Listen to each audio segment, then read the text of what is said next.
Representative Finchem. Mr. Chairman, may I explain my vote? Please do. Thank you, Mr. Chairman. Each one of us is born some months old. The time of our date of birth is little more than a measure. It's not a condition. It's a measure of our age. The preamble of our federal Constitution reads, "We the people of the United States, in order to form a more perfect union, establish justice, ensure domestic tranquility, provide for the common defense, promote the general welfare, and secure the blessings of liberty for ourselves and our posterity." Posterity has a capital P for a very specific reason. It's been a tragic, even epic, disregard of the civil rights of our posterity. Posterity is those who will come after us. I think it was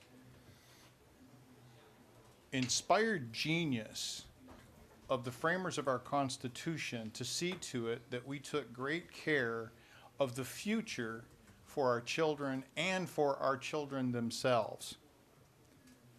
Now, we've argued for decades the civil rights of race, for the handicapped, for marital status, for sexual orientation. But what about the civil rights of the 3-month-old? And I use the framing of 3 months from conception, the 3-month-old or the 6-month-old. This bill dilutes the civil rights of the unborn children across all racial lines. And I'd like to call your attention to ARS 13-1104, Section B, which deals with second-degree murder.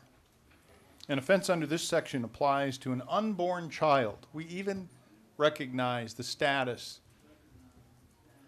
of age within the context of the child in the womb at any stage in its development. Finally, Mr. Chairman, I would say that, I find it interesting that we have legal theory that the children of a person who engages in an act cannot be held liable or responsible for the choices and the outcomes of their parents, nor the consequences. So, Mr.